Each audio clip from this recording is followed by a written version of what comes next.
Let's see. Okay, I believe we're live.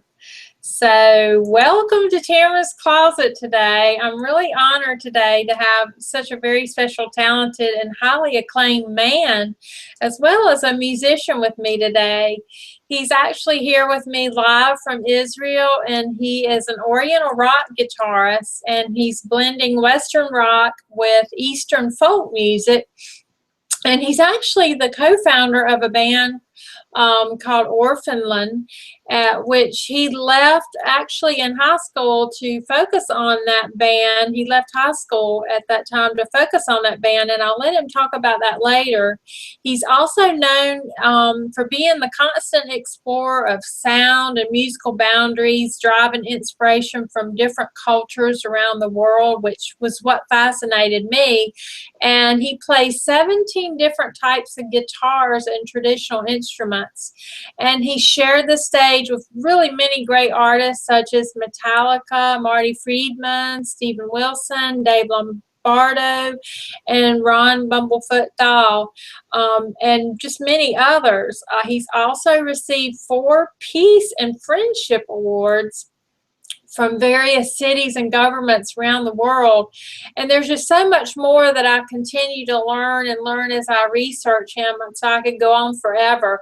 But what strikes me about him so much is not only his passion for music, but he's genuinely has a deep passion to unite people from different cultures using his passion for music. And I just think that's really it just makes him such an even greater musician as well as a greater human being. And he's truly an inspiration to me, and I look forward to staying in touch and following him on his continued journey. So I'm really honored to have him as a guest today. So without further delay, since we had some internet trouble getting started, I want to welcome Yossi Sassi to my show today. Are you still with me, Yossi? Definitely. Hi, Tamarah. Hi, everyone. We had a rough getting started, but hopefully we're gonna stay connected here on the internet. Well, I'm gonna jump right in, Yossi, since I've already gotten a late start. I have to say, you're really a blessed man, and I know you know that. And I know that you had tremendous support from your father, and I want to quote him here because this quote, that when I heard him say this on a video I saw, it really touched my heart. Your father said, he gave up, speaking of you, he gave up this amazing career and went on to become a full-time musician because that's what he loves. But I'll be the last father in the world to stop him. I came from music, so I understand I can't stop his passion, his fun. Music is in his soul. And so, Yossi, I wanted you to talk a little bit about this, where you talk about where you're from and your culture as well as your background in music, because I know when we talked on Skype the other day, you were talking about what a great place it was that you lived for many different reasons. And I know that you've just absorbed so many different types of music. And I know that your father sang around the house in Greek and Italian, I believe is what I read. So I wanted to know, what was it like growing up around all these different languages and styles of music and having that great support? And so just tell us a little bit about yourself. Sure. So, as you said, truly I was blessed to grow up with a father that was not only supporting music as a way of life, but he was also musically talented himself. He still is. My father is the 4th out of 10 brothers and sisters. My grandfather, Yossi Sassi, rest in peace, he's the original Yossi Sassi. So he raised 10 children in very poor conditions. They lacked many things, including food and basic supplies, but they didn't lack warmth and faith and courage and the love of music. That's something they had in the house all day, in the small house they had. And my father absorbed it, and I was privileged enough to absorb that as well as a child. My father would be singing in the house songs in Italian, in Greek. I heard a lot of folk, traditional Turkish music, and Egyptian, and music from all kinds of Arab countries with Arabic musical scales. And as a child, it was probably all absorbed there, and I didn't know I would maybe one day do something with it. I just continued with the regular hobbies and activities of every average, basic, normal child. And later on, it caught up with me, those influences. And what my father was actually speaking on that quote is that basically I gave up a lot of things, also a successful career in high tech and on some executive positions. I used to work for Microsoft for a decade and other companies. But all that time, I was still a musician, a touring professional musician, always trying to juggle between both careers. And finally, the heart won. So for 6 years or more now, I've I've quit my day job. I sold the, I don't know, the Ferrari, or how to call it, for a mandolin. I just focus on the music, and it's been a very, it's proven itself to be a very good and blissful step. Well, that's awesome. I mean, I think it's great that you had that kind of support because not everybody is blessed to have that. I wanted to know, besides your father singing around the house, were there other, were there musicians that did this as a career in your family members before you, or before that took it Um, that seriously, or? yeah, not all the way. All my uncles and aunts, they are all musically gifted in some way or the other. They either sing or play an instrument or do both. But except one or two that did some success to a very limited success in some areas. Um, the others didn't do anything with that. It just remained as a talent that they had for themselves. And the other two ended up basically teaching music at some colleges, local colleges. Um, I'm basically the first that really took it all the way with the gift of music. Right. Well, what was it that you were telling me? What's your favorite part about living where you are? Well, Israel is really the ideal place to be creative because first of all, it's not boring. And it's always changing, constant changes, and things are turning to be actual and current very quickly. The contemporary is merging with the traditional in every corner. It is the land that all the monotheistic religions were created here. A lot of types of music, of food, of smells. So everywhere you go on the streets, not only in places like Jerusalem, there for sure, but also in many other cities, you get inspired easily. I have many Muslim friends, many Christian friends, many obviously Jewish and Israeli friends, and because this relatively small country, most of its population came from the diaspora, from so many cultures. So um, we have a vast array, of cultural differences, and all this is really making this place to be very creative and spiritual for me. So I think, I don't know if I could be creating something as rich and varied musically as I do in Israel. I don't know if I could do that somewhere else. I'm so used to this diverse stimulations, you know. So I'm very thankful for that. Right, but you're merging more contemporary rock with the Oriental rock. That's been your quest over the years. You're kind of, because it sounds like you keep evolving with your type of music. Yes, it's true. What I do musically is can be described as merging really contemporary music with Oriental roots from different cultures, mainly around the eastern part of the world. And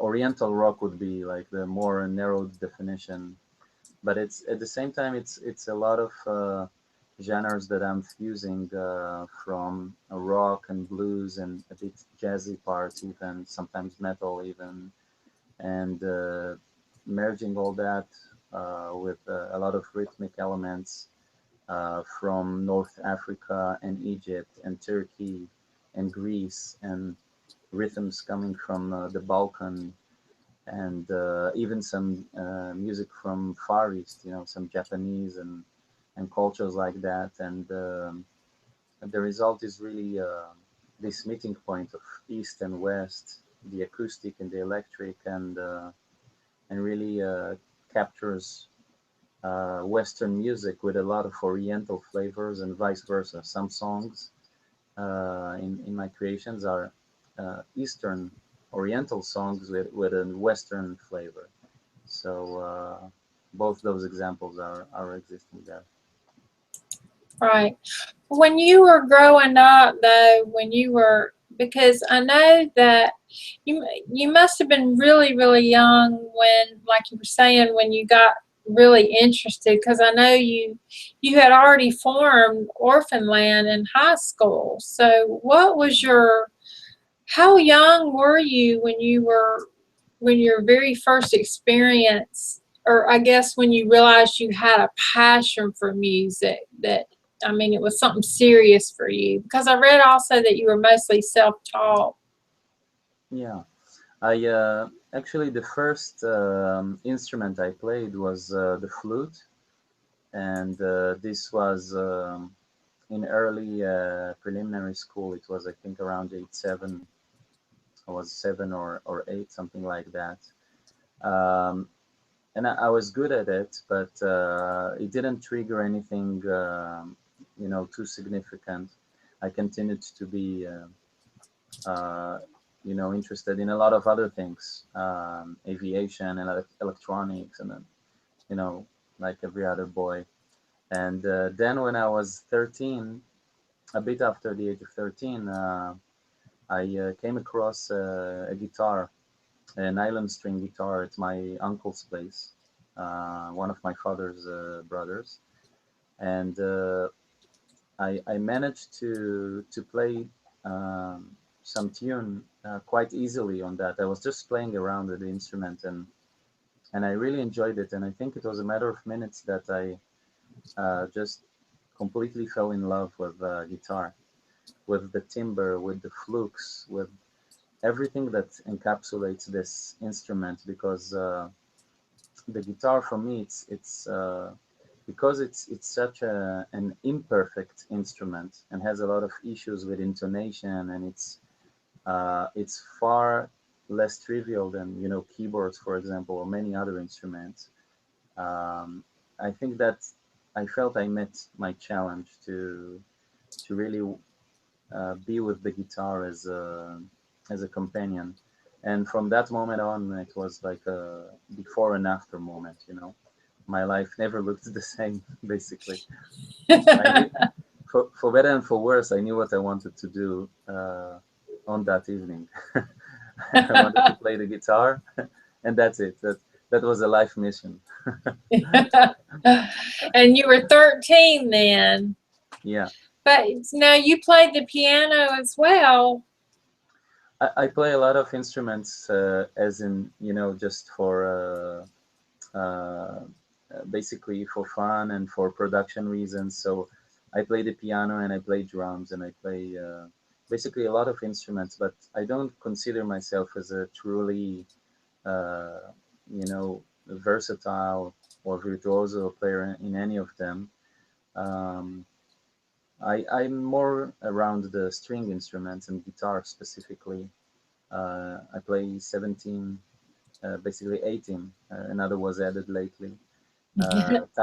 Types of guitars or folk guitar instruments from around the world, from Armenia to Bolivia. You know, buzuki, saz, oud, chumbush, charango, ukulele, all types of guitars really, and I do my best to use them all in my creation, especially in the studio. Right. Do you, when you decide to write like a song, do you start out on the guitar, or is that usually your go-to instrument when you have a new idea? Uh, I basically compose most of the time, almost always on one of the acoustic instruments. Um, almost never on electric guitar. So I have an acoustic guitar always in hand, and the bouzouki is always here, and the saz as well, and the nylon string guitar. So most of the music I'd say is composed on one of the traditional instruments, either bouzouki or saz, and the acoustic guitar. That's one of my main composition, or should I say, first encounter, the first moment you encounter a melody or a musical idea that I think can evolve to a significant track and musical creation. And from there, I just begin to experiment and envision the layers, you know, begin to build the layers in my head, and eventually record all those instruments and parts. Yeah. Well, you're very talented. You really are. And I know I wanted I know that you're known for bringing cultures together and just exploring all the different types of musics and combining different sounds. Was that the inspiration to learn to play all these different types of guitars and instruments? Basically, as I said, you know, since I was 13, and now I'm in my 40s, so I'm just a kid that loves to play the guitar, you know. it's it's a very genuine and simple passion, you know. It's the very core definition of everything I do. I really just simply enjoy playing that instrument. It makes me feel, you know, very in line with who I truly am. And although I also sing and I play other instruments, the guitar is probably the main instrument that has been with me since until today, and probably forever for the rest of the journey. And I think what happened with the music I'm doing, etc., is that when I touched the guitar, I was already listening to some rock bands and metal bands, and you know, stuff like Guns N' Roses and some Metallica, and but still, all my childhood was all around traditional acoustic instrument, which is folk instrument from Turkey, Greece, Egypt, etc. So what happened in my brain somehow, I don't know if you know, electrically or whatever, my brain somehow fused those two. So when I was trying to play something on a Western scale or a Western tune, I would the vibe and the feel of the playing would come out to sound Eastern, and vice versa. I was trying to play something very Eastern, very down to earth acoustic, and I would be trying to make it a bit more Western and cooler and sound more like an groove R&B kind of stuff. So this fusion basically happened inside of me. Gradually, I was beginning to notice that more and more, that's my sound. That's who I truly am inside. I'm listening to a lot of inspiration now, music from uh, Western artists, but at the same time, my heart, the way I was brought up, the music I listened in all the crucial years that helped to shape me was very different from Western music. So that's somehow those collided and merged into whatever makes the music I make today. Well, that's awesome. I mean, I really have enjoyed getting to know your music. I really have. I like everything that you're doing, and I wanted you to actually talk about the bazooki-tara. No, I gotta say it, bazooki-tara guitar that you invented, because I was listening to your TED talk, and I liked the way you were talking about the conquest, and you first said problem, and you quickly changed that to it was a challenge, which to me shows so much inspiration and perseverance through you. You saw the obstacle as a challenge. So I was wondering if you could talk about the bazooki guitar and your story about that, how you came to invent that. Sure. I can also white talk when I can show it and play it. Yeah, yeah, that'd be So great. so I don't know if you can see it now, but that's basically the first successful prototype of the bazooki Tara. I can see it. Yeah, if you can see it, it's basically a bouzouki. It's a hollow mandolin, Greek acoustic mandolin on top, and it has an electric guitar on the bottom. And basically the same body. Those souls are residing in the same body, and so the same way I can go from the electric.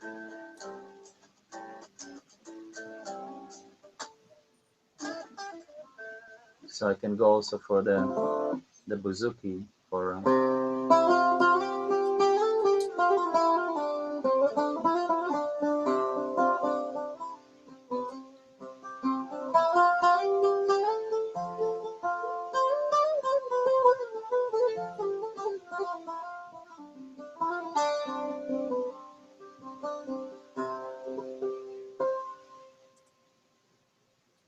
That's beautiful. You can keep playing if you want. I like the way. So when you're performing, you just go back and forth between the two, and Yes, exactly. It's this instrument was born essentially from a real, genuine necessity that I had. I had the need to move in between when I play live.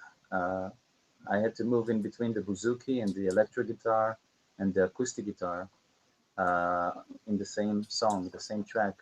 Sometimes even in a heartbeat, that there's not even 1 second to move between an atmospheric part played on the bouzouki and then going to a roaring electric guitar part or solo or whatever.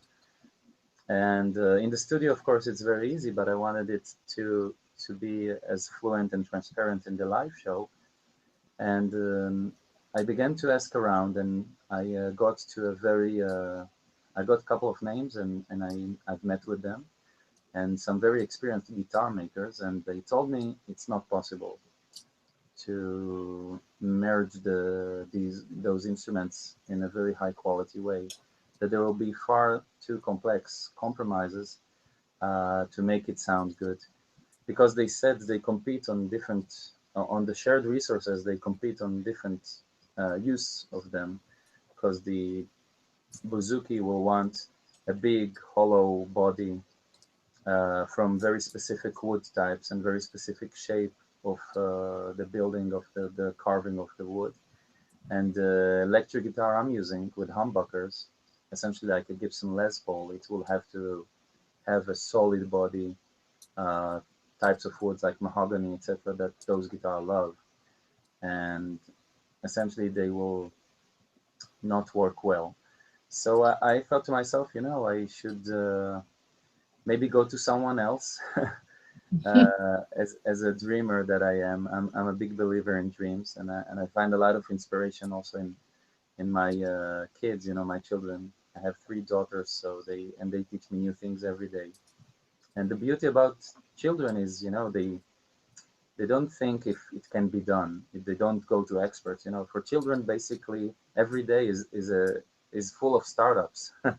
Everything is new.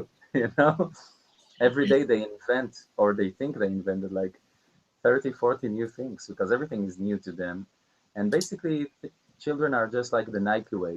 They just do it. They don't ask if they maybe can run or climb or whatever. So I thought like a child. I said, what would my little daughter do? And I said, I'll go ahead and build it. What can happen? And I came to a piano renovator, piano maker, because I thought to myself, a piano is essentially a string instrument, right?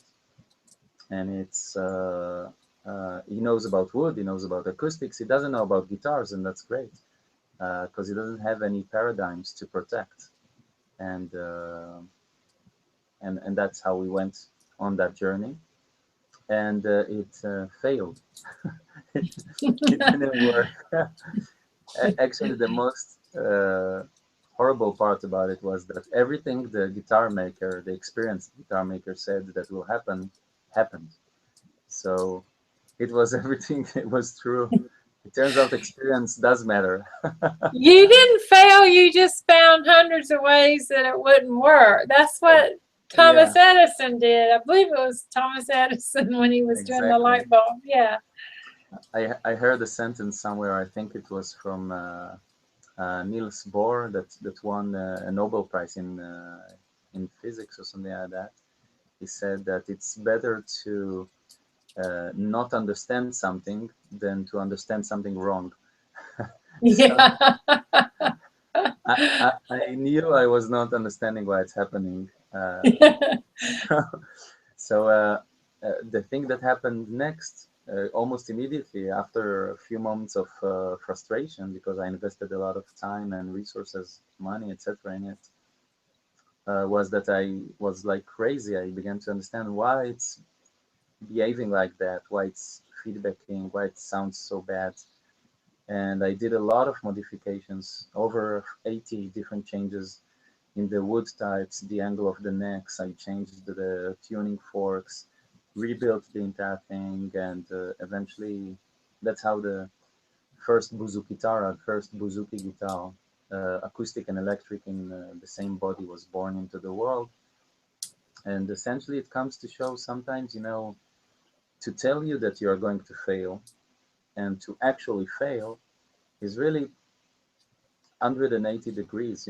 It's totally two different experiences, because if you know that you are going to fail, that's fine. Not going the way and actually failing, you'll never know where you could have gotten from that point of holding your quest's failure in your hands. That's sometimes where the creative part starts, only when you fail. So that's the biggest lesson I took personally from my Bouzouki guitar quest. Well, yeah, I think that was what, when I watched your TED Talk, that was the thing that really, I could really resonate with, because, you're right. If you don't, I would much rather attempt something. And because it's like you said, it's that when you get to that failure point, that's usually when you learn that, or have that breakthrough. And most people would have given up, Yossi, at that point. And I admire you for the fact that you saw that as just, you were determined that it would work, and you made it. You did. Thank you. So I had no option. I had no other way. Like I told you, the guitar chose me years ago, and since then I'm just a humble servant of music and of sound, and it's a real necessity.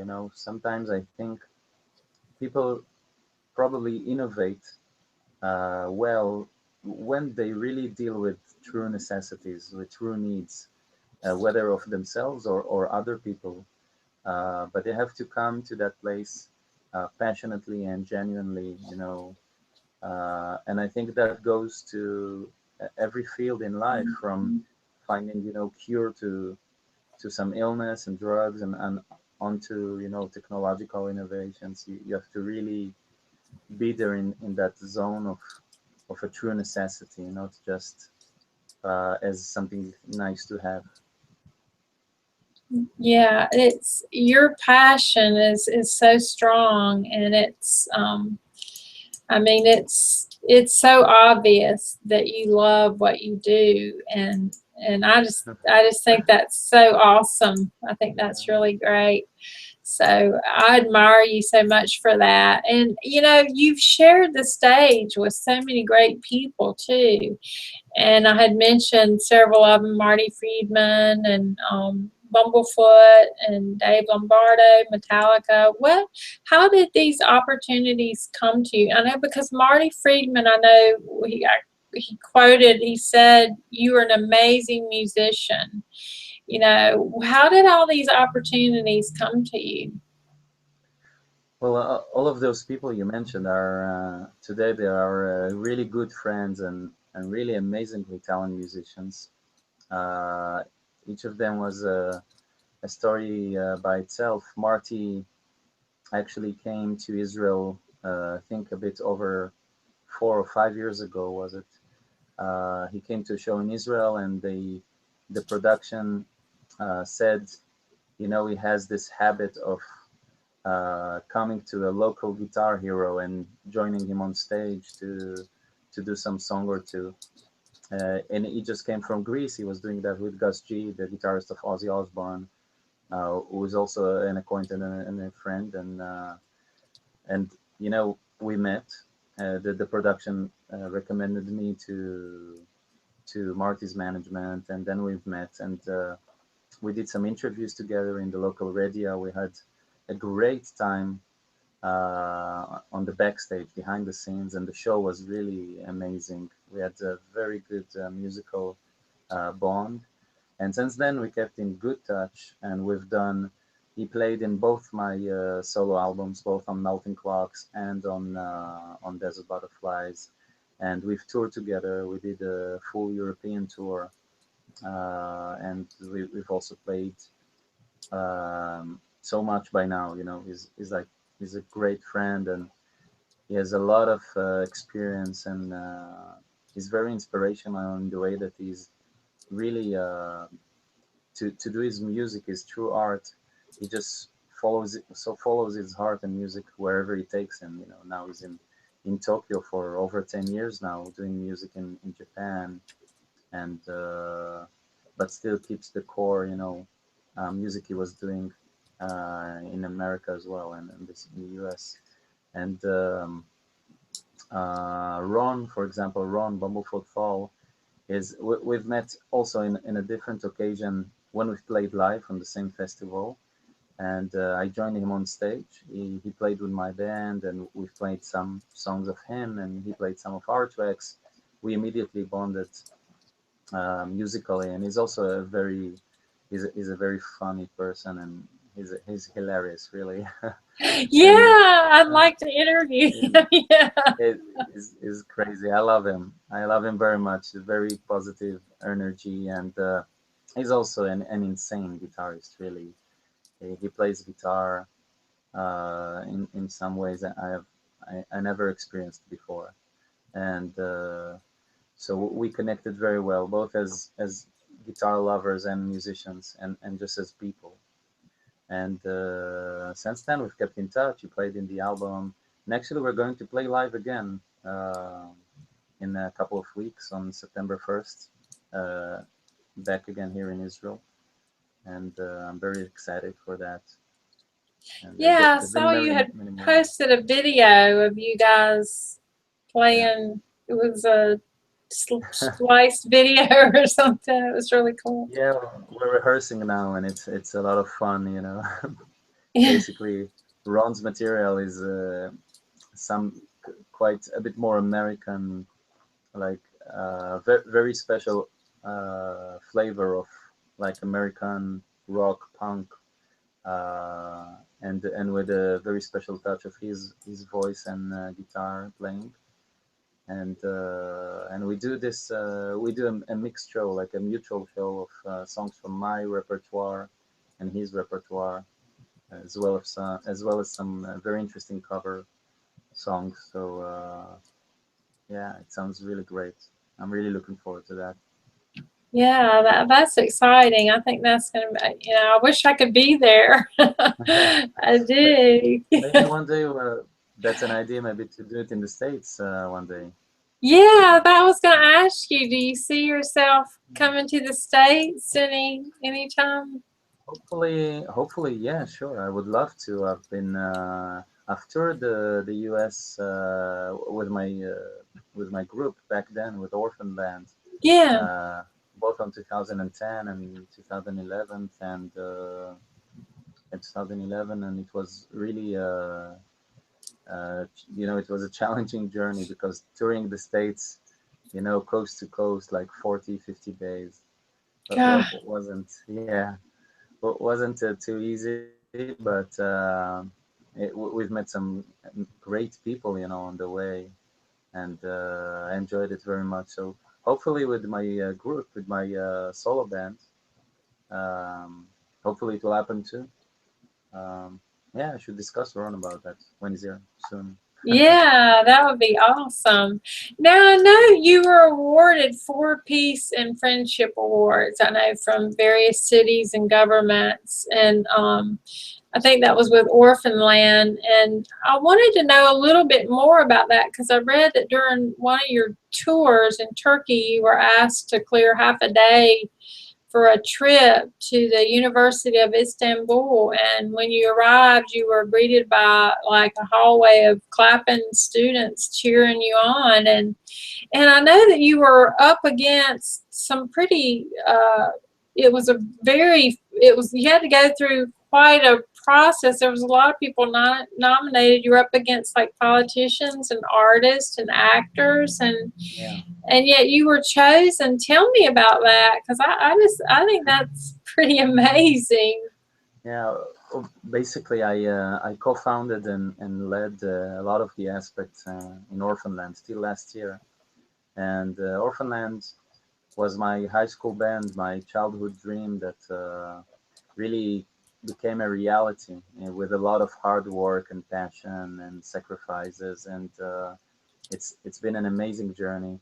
And with that band, we managed to become we fused my music of Oriental with the Western rock and metal. It was a bit more heavier, the material there, but we managed to get quite a following in Muslim countries, in so-called enemy countries, sometimes considered in the press, etc. And really, we gained a lot of popularity there in places that we couldn't perform physically. We couldn't go there. Our passports were not allowed there. So they would come to see us in Europe, still until today, also with my solo group. A lot of followers from Syria, from Iran, from places I could never visit with my Israeli passport. They come to see me playing my music in Europe and in Turkey, etc. And what happened is that we've won essentially a prize for award for friendship and peace by the university. One of them was Tachekret, I think it's pronounced. It's the major university in Istanbul for engineering, etc. And it was really elected by the students. So they could choose anyone, a politician, an actor, somebody local, somebody international, and it was really an amazing achievement. It's really warming the heart to see that even in this age that technology is all around and people hear a lot of uh, messages and reality and stuff like that on TV. Still, people can see through and get those messages and relate to them. So that was really a very heartwarming experience. Yeah, but you got several. I mean, there was other ones Yeah, after that. also from the mayor of Ankara, the capital of Turkey, and also from other universities, actually from a government of Turkey. One of them was directly given by the Turkey Minister of Foreign Affairs, and all that happened in a period that Israel had really bad relations with Turkey, and that came to show that music is the power of music is really above all. Music is above all. Music is something we all share, and it has the power of its own to bridge between different opinions and beliefs and connect people. It has the power to unite people wherever they are, regardless of what's happening on their daily political or any other opinion that they might hold. And that was very reinforcing, that experience. Yeah, I think that is, because I saw you talk about that on I believe that was on the TED Talk too. You were talking about how Yeah. enemies would be dancing, and sharing that. So-called, yeah. So-called Yeah, enemies, yeah. yeah, so-called enemies. And it's true though, and I think that what you do, your mission to empower people to be, to come together is pretty amazing. It's pretty admirable. So I just think that's really great. And yeah, You know, I, I just see myself as a basically a change agent, and there are many like me. Those things are bigger than us. They're greater than the individual that's following them. And I just believe really I'm part of something bigger. That's something that I would recommend, to every person in a certain phase in its life, to connect to something that is bigger than yourself. And if you can harness something inside yourself that really feels passionate about it and connects to it, then you're on the right path, probably to do something significant, not only to yourself but to others. And that's something really worthwhile if you can get to that place. right. Well, I think um, some people have gotten away from their dreams, and when you have a dream, and especially if you make it big enough, it gives you a purpose in life, and when you live a more purposeful life, and are driven to achieve something like that, it gives you something to get up for and to live for. And I think that it doesn't matter what age you are, you can achieve your dream at any age. And you're a great example of that. You just keep going to new levels, and we're not limited to just when we're in our 20s. Yeah, We that's true. I, in my last album, Desert Butterflies, um, I actually called it Desert Butterflies because it has to do quite a lot with dreams and the way that we choose to pursue or not to pursue many times our dreams and passions. Because essentially, a butterfly, when we think about a butterfly, it's something beautiful and very colorful, and it symbolizes freedom, etc. And we think about a desert, it's essentially like a wasteland, some hot place, very you don't think about it as full of life or anything. And butterflies in the desert sounds like something that maybe might happen here and there, but definitely not the natural combination. And I checked it out, and it turns out not only there are butterflies in all the deserts on Earth, it's also one of the more common and varied species, a form of life in many deserts. Because essentially butterflies, as much as they look like they can do nothing in the desert. They love the fact that in the desert the climate is very predictable. It's very, very hot in the day and very cold at night. Every other weather, it's challenging for them, and that's how they survive very well also there. So my take on that was to create an album called Desert Butterflies that will essentially speak about the misconception that we also do to ourselves. We say, I'm I don't know, whatever I do in my 9 to 5 day job. So that's my desert, and how can I become anything more, colorful or different than that? How can I be the butterfly in my desert? If I have a dream that I want to pursue and change something in my routine, then you should do it, because we all live in on those little misconceptions, that make us think that butterflies don't belong in deserts, etc. This dualism that we all share, and I just really hoped during this album, during this music and the tracks that really speak about it, that if people will make even a slight change in their reality because of the music in that album, so that will be something that will make me very happy, and that's been a very, very enjoyable journey to create that piece of music.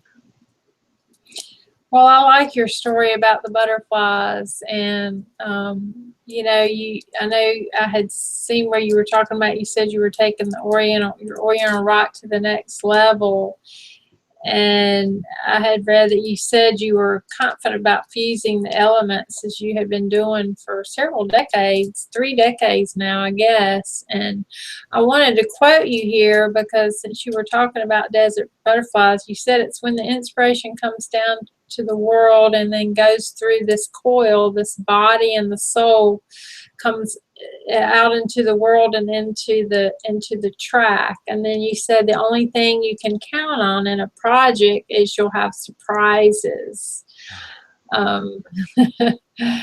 So,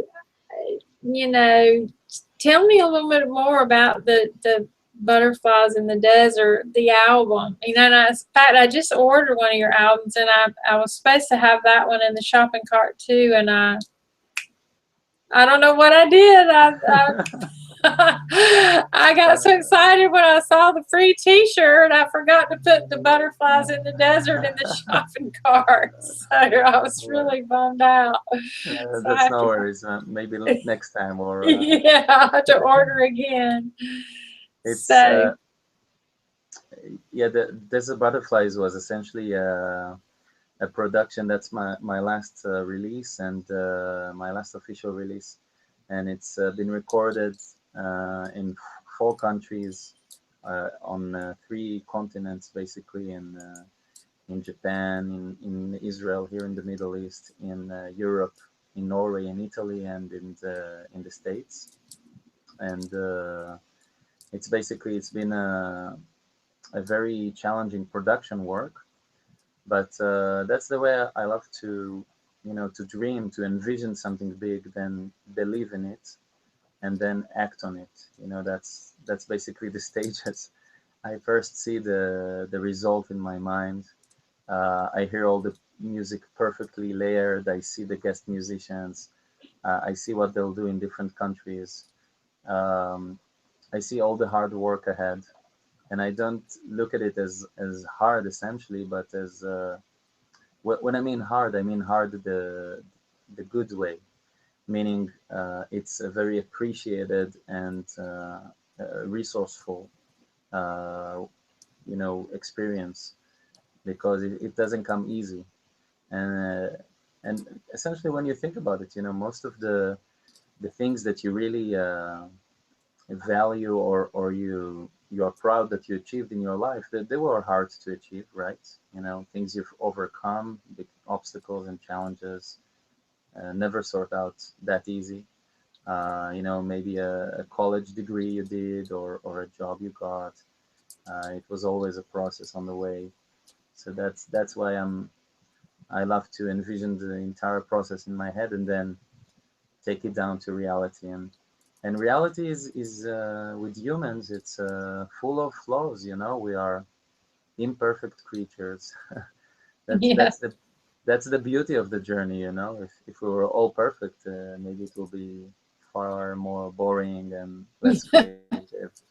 but That's right. it creates this this plethora of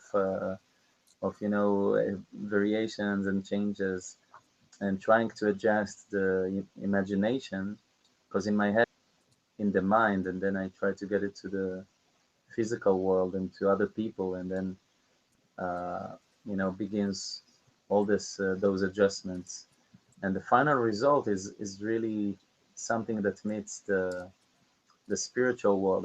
I'd say, the higher worlds of music and sound with the actual physical world of us all, and that's when they meet in the creation. When I feel I'm there in that spot, that I've touched something that is both very high, very spiritual, and in the same way you feel it's created by people for people. It's not like something totally ethereal or up there. It's very down to earth, very groovy, very passionate, vivid, full of live people playing real music.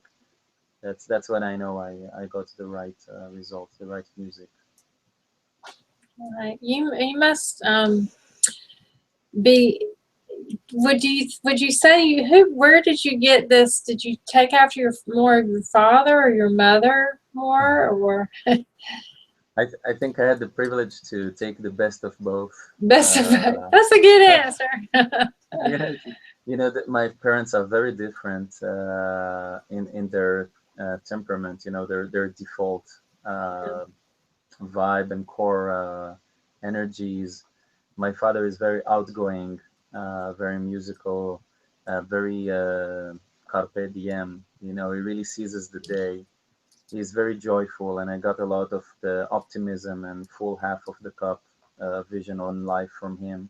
Mhm. Uh, at the same time, he's not organized, and he's late and to everywhere, and it is very very far from my mother on that side. So that's why he never completes anything in life, and I call it, that's my father's beauty, to not complete things. My mother, at the other hand, she doesn't have those energies like my father. She's much more introverted. She's a big heart, very loving, very caring, but she's always precise, and knows to keep things in order, and knows to think about the process, the bigger picture, not just the passion of the moment. Yeah. And I think those qualities I definitely took from her, um, to become probably a sort of a successful variation of both. That's what I mean when I say both, because they're very amazing and loving people on their own. But I really, I say I was smart enough as a kid to pick up the things I wanted from each of them. So that's probably helped. Well, I know you have $3, and they're very lucky to have you to learn from. And Yeah. I know that's got to be. I mean, I can imagine you would be a great father. So just you're so inspirational. So they're very lucky to have you. And they play, right? There, two of them are music, Yeah. or Yes, thank you. They are really adorable. All three of them. They're aged 2 and 10 and 14. My eldest, actually, the 14-year-old one, Danielle, she plays the flute. She used to play the violin and guitar and other things, but she plays flute with me live from time to time, and she's really amazing. She's so gifted, and it's so it fills my heart to see her like that, coming to music so natural, and reminds me of myself on that age. And Shachar, which basically means aurora. It's like the aurora. Shachar, my second daughter, she plays the drums, and she's also amazing. She has amazing moves, and she's very connected to her body and to movement in general. She dances and she does amazing things, and I love my daughters very much. I'm into their hobbies, their friends, to know what's on their mind, and now they're slowly, gradually becoming teenagers. So that's a challenge on its own. But I began to feel that a bit, but I feel sorry for you. yeah, well, I wouldn't be Sur- the first father to go through that with his daughters. Surrounded by all those women. Yeah, all those amazingly empowered, beautiful women. Uh, Yeah. yeah, I feel very lucky for that. Really, it's in the women of my life. You know, I feel that really I have everything I need, and they're really amazing. I hope to join them with me on the studio for the next release. Oh, good. Yeah, so I have some plans for more music.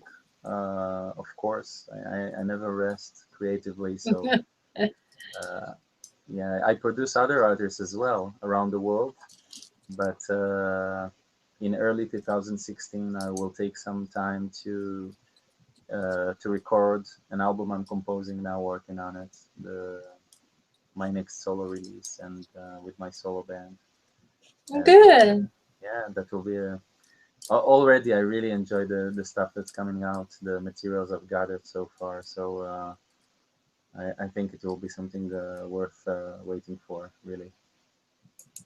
Well, that's gonna be awesome. I knew you're constantly have things in works. But can you talk a little bit about? I know you were voted top newcomer of 2012 by Rock Hard Magazine for. It's actually for, I believe, your eclectic concept album of the Melting Clock, so, which is the one I Yeah. ordered, I think. Yeah. Yeah. You clicked quickly because Well, yeah, I wanted that one too, but I also yeah, wanted your latest one, and I yeah, forgot to put it in the shopping cart. So. no worries. It's okay. It's Melting Clocks. Essentially, although it came after 20 years of being a professional musician, recording and touring around the globe in the biggest stages, etc., still it was music that was piling up inside of me. I put it in a certain drawer, and I waited for the right moments to release it. And in summer of 2011, 2011, I found that time in my hectic routine back then, and recorded it, and it became to be like sort of eclectic classic debut that many people found quite special, especially in Europe, in West Europe, in Germany, in France, places like that. It was accepted very well and got amazing reviews that really were, I was really shocked to see that, because when you release a debut of anything, you never know what to expect. You think maybe it's just you don't know how people will react to it or relate to it. And being chosen by the readers of Rock Hard magazine as top newcomer 2012, that was a really very enforcing experience, and very very heartwarming. And essentially since then I continued through There's a Butterflies, and now I'll be releasing a third release with my Yossi Sassi band, as I said, Yeah. in a few months. Hopefully it will not take too long, sometime by mid 2016. That's gonna be awesome, though. Well, I know you just, and I can't believe how much you perform. 80 shows in 30 countries on average. How are you juggling all this with? I guess it's easier to juggle with your family since they're all into Yeah. music. Has that made it easier, or?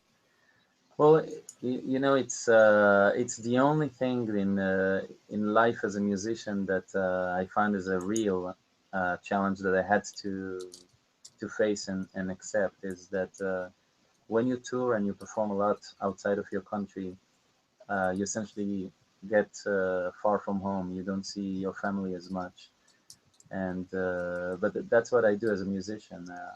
I will always go to play and perform my art to people that ask for it, and that's what I do. And really early on the way, even as my first child was born, I knew that I will not have any, bad feelings or regrets about it. Also as a parent, because I had this crazy dream that maybe one day they'll join me on the road, which is closer now than ever. Yeah. But also because I said to myself, and I still continue to act upon it, that some parents, maybe they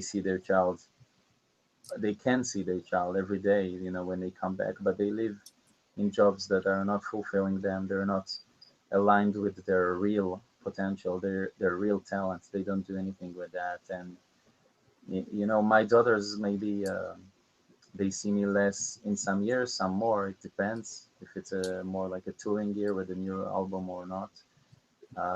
But they see a father that is very passionate in what he's doing, very happy about life.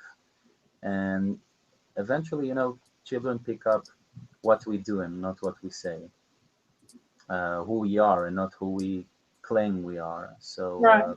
children are smart, and if you tell them, you can be whoever you want. You can be a veterinarian and you can be a rocket scientist, but then you go to a job that you don't like and But doesn't you pay hate.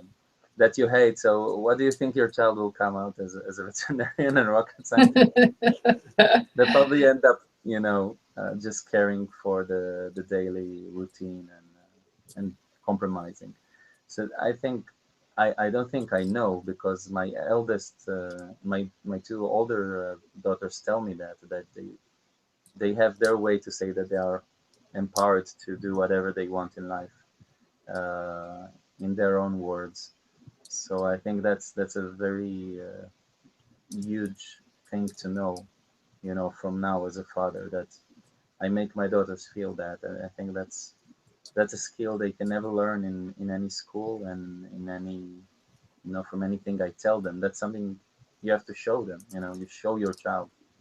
You go out there and you can be whatever you want. Especially for my daughters, that's something I really hope for them, that they'll be happy, adults one day doing something significant for themselves and others. Well, you're very wise, and I think you're right. I think, I read a lot of books about this type of subjects, and the average person does not is not doing something they love. And I agree. I think it's better to maybe have less time together, but if you're doing something you love, if you see your parents passionate about what they do, which is what your children are seeing you do, then they're learning so much more about life, plus and about their own dreams, because they're going to go out and model what you were doing, and that's doing something that they love. So I don't know, it's a trade-off, but I would much rather see people I love happy, see them less because they're doing something they love, than being around them and when they're unhappy and unfulfilled. So I think that's a good point that you bring out. It's a good lesson. You have great values. So I think that's pretty. You must be amazing, Dad. You must have had amazing parents. I don't. You have to ask them, but I'm just, at the end of the day, I'm just a simple guy, a simple man that really loves to play the guitar and really tries to do things from the heart, and to care for my dear ones. That's basically that's it. We all are I mean, I would love to think that, and I would love people to do things that they care about, and for the people that they care, and they want to be better for them. And yes, essentially, we are all connected. We are all part of the same thing, whether we feel it every day or not. But that's why it's good to do good, because eventually you're doing good to yourself and the others at the same time. So, and music is the way I was chosen to do good in this life, probably. Yeah. Well, you're great, and your passion is obvious. It's on fire. Did when you first got into music and realized it was your passion, and did you have someone that you mentored or studied, and then back then, and then do you have a different mentor now? Is it? And sometimes our mentor is not even doesn't even have to be. It might not even be someone in the music industry. Well, I had a lot of, I've met a lot of interesting and very inspirational people along the way. I had some inspirations musically, like Joe Satriani, the guitar player, who I've met actually a couple of years ago, finally, after a journey of, you know, Oh, listening to his music for 20 plus years. So that was a very, very exciting experience. And other musicians like Omar Farouk Takbilek, which is originally from the Turkish area, Armenian, but is more active and living in Germany or sometimes coming to visit in Israel. He does a lot of Turkish music, also mixed with some Western jazz elements. He's also been a big inspiration. Bands like Dead Can Dance, Brandon Perry and Lisa Gerard, also fusing, beats from Africa with some electronic and other instruments that have been experimenting. That's music I used to listen to as well. As I grew up, and I was also experimenting with the guitar, I used to listen to that as well, and it really inspired me too. So I think there are a lot of people, musicians, um, many of them I was lucky enough to meet also along the way that inspired me. Some of them I haven't met yet. Hopefully, one day I'll be able to meet them and thank them yeah. personally. But there were also a lot of just good people on the way. My family, my grandmother Amira, rest in peace. She was a great inspiration on just being good. I don't know how to encapsulate the essence of how to inspire someone to be good, but that's something she used to do by just being herself. She was just this very loving and accepting person to everyone she's met, and it was really to see that from the side. It was I was astounded to see it every time, and I keep meeting amazing people on my journeys around the world. I've played so far, I think, over 70 different countries in hundreds of shows, and I've been proven over and over again that we all share the same language, essentially the language of music. It doesn't matter what language you are speaking verbally, or what language you used to learn as a child, but when you play music, C, D, E, Do, Re, Mi, it's the same everywhere. When I Yeah. grab the guitar and I begin to play, whether I'm in Spain, in Sardinia, in Serbia, in India, in Australia, everywhere around the world, it doesn't matter. It's the other person reacts, and when I jam with people, I see it a lot on my master classes. When I tour with my guitar and do like a masterclass session, like a guitar clinic, and we jam together. That's the part I love most. To invite people from the audience and play with them. People I've never met before, never knew. Oh, Uh, that's awesome. yeah, it's that's where the magic happens, the magic of music. Two people playing for the first time, they don't even know what they will play. Just you know, improvising on the spot around some tune that we invent. And that's you see that magic is everywhere. It's global. This power of music. That's something really that makes me reappreciate all over again the the things that make me do music. Wow, that's awesome. You know, I like so many different, all the different types of genres of music. I've never had a favorite, and it just depends on the mood. And I think you're right.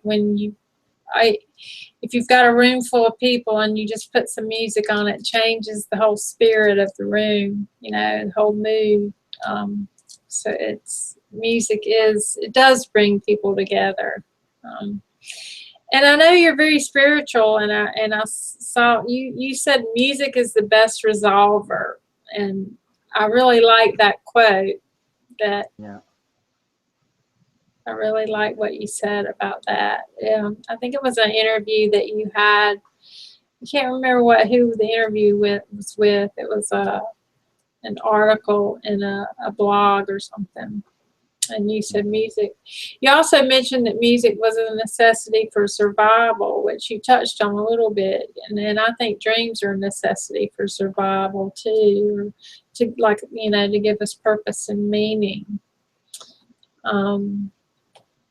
But I really like your thoughts on what music does for people. I think that because essentially music is like the biggest, for me it was always the biggest magic in nature that we experience, because the fact that just some, you know, notes, essentially notes and sounds, are just changes in air pressure that the ear picks up, and they go into our brains, right?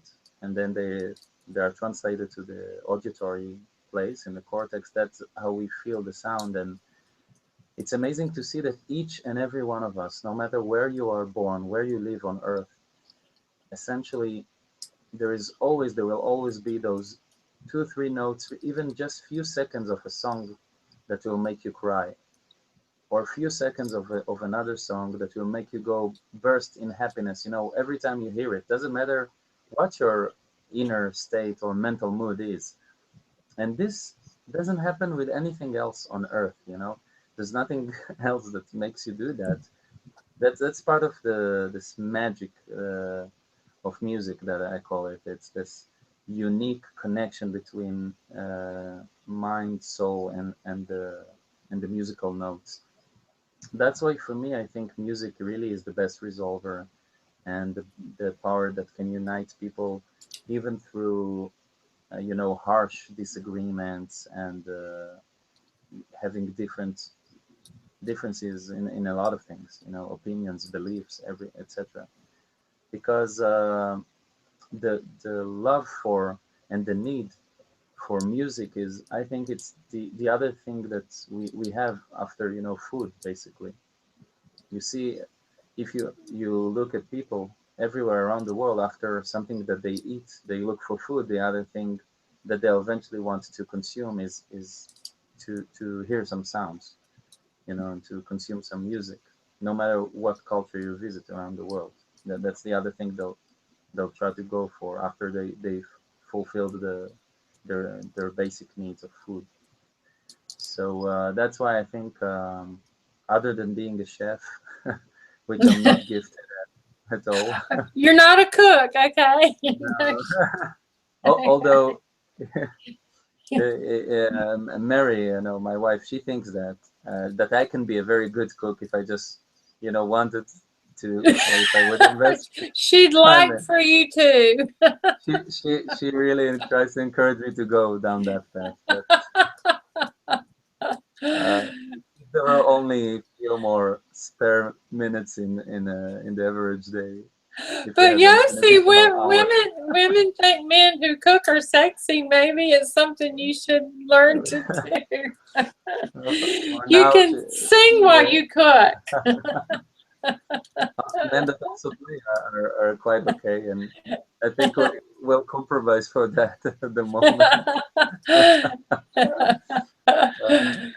I'm not perfect, but still. Well, Um, so yeah, I think really music is because of all that. That's really a great universal language that we all share and can be a great resolver to bridge between people. And I've seen that and witnessed that more than a couple of times.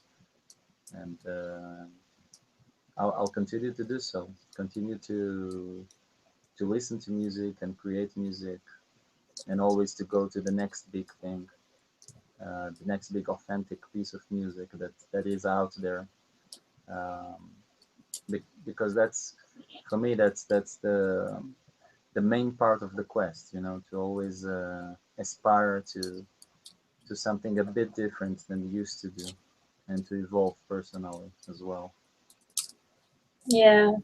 Well, you've inspired me. I actually played the flute when I was in high school, and Really? I had, yeah, and I kept the flute. I love the flute, and and for year on and off for years, I would pick it up and play a little, but I don't have one right now, and that has been on my list of things because I want to get a really nice flute and just start playing for my enjoyment, not trying to be a musician, but I just enjoyed. It's something that I really miss doing, is just having that flute to pick up and play. And so you've inspired me to really put that on the top of my list of things to do, because I think it's a good release, and you don't even have to be great at it if you just enjoy doing it.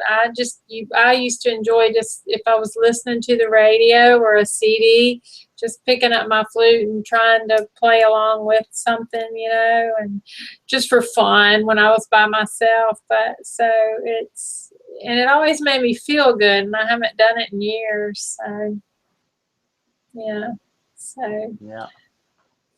I know what you mean about music. It's great, but I think I've asked you everything, Yossi. And you sort of touched on my last question. I was just going to ask you about your what the future looks like for you and your next album. And it sounds. So is that what you're focusing on now? What does Yossi's dream look like for the future? I heard this great quote from Shimon Peres. He's used to be the president of Israel, and he won many prizes for his work for peace,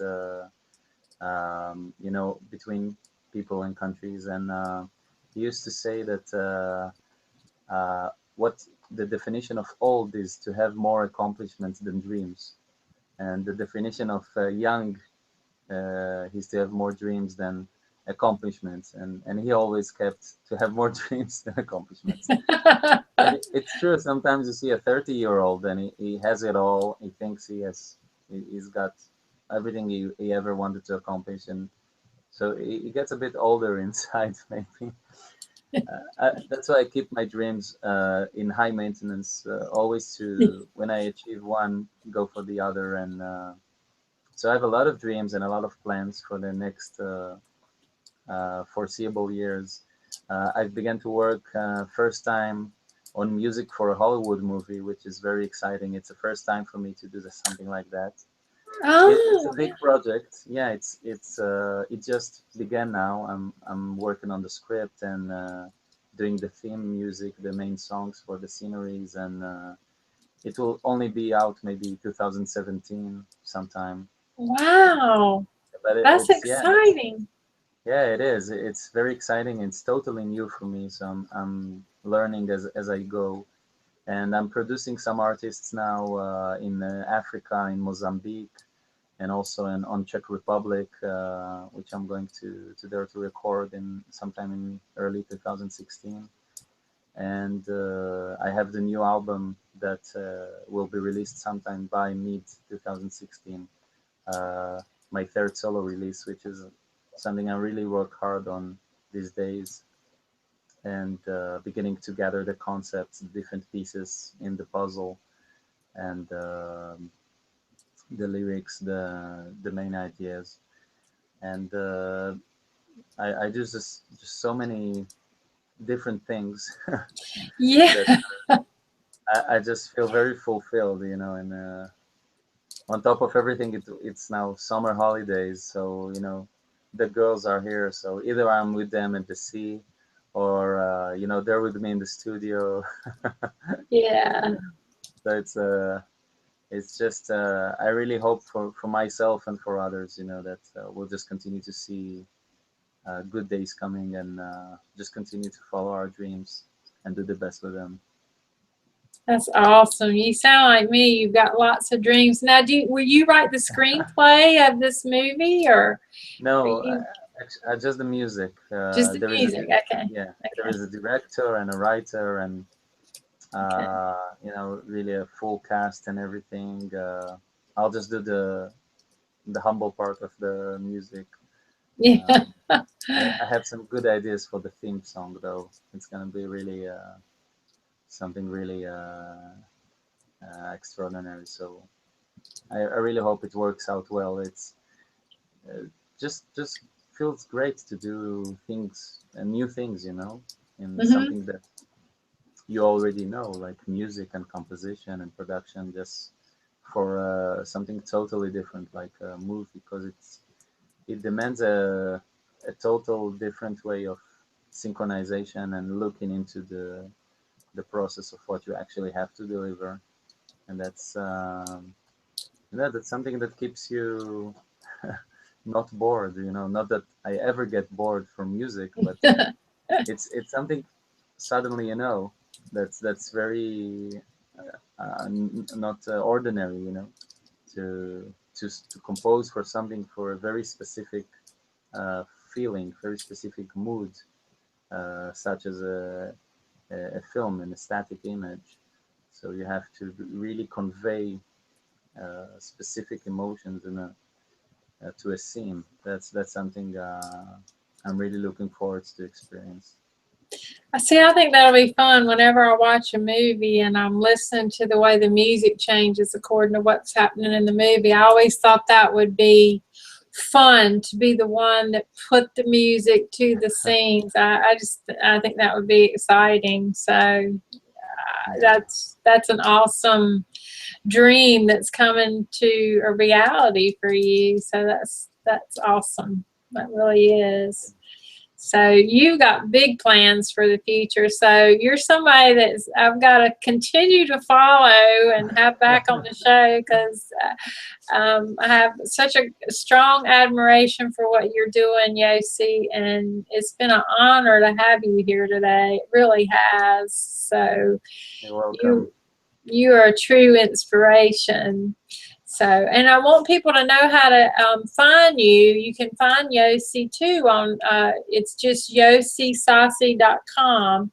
I have it on here, but I don't think you can see it. But it's just, I'll have it in the blog. So I'll have a replay of this in the blog that I write, and I'll have a replay of this interview in there, and I'll get all the links from you, so that people can Yeah. find you and know how to, purchase your albums. And so, but is there anything else that you wanted to talk about today, Yossi? Was there anything else you wanted to announce or? No, nothing specific. I think we covered quite some topics, and I've really had a great time with you as well. And thank you so much for inviting me here. And hopefully we'll keep in touch, and you know, do something similar somewhere in the future. Yeah, we will. I want to have you back for sure. And so, like I said, it's been an honor. Oh, and before I forget, Romeo said to tell you hello. Ah. So, I had forgot you guys knew when I interviewed him a few weeks ago. I forgot that, I remember that picture, but it was before I had met you, and so I was like, well, that's two great looking guys together. And so, you know, he reminded me, he said, good luck on the interview. He said, Yossi, he thinks the world of you. So Thanks so much. It's mutual, really. yeah. Thank you so Yeah. much. Yeah. Well, don't hang up yet. I'm just going to say bye to the viewers and then I'll take us off air. And so don't hang up yet. But I wanted to thank the viewers for their continued support. And in a couple of weeks, I'm going to have Glenn Simmons, who was the drummer from the Eddie Money, and lots of new other people coming up. And make sure that you follow my blog, tamarahscloset.com, and you can go to the Celebrity Closet section and you'll see this replay of this interview as well as some of my others. And make sure you look up Yossi at yossisassi.com, and he's also on Facebook and Twitter and Instagram, and I'll have all those links in the blog article so you'll be able to find Yossi. So thanks again, and from Tamarah's Closet, we'll see you next time.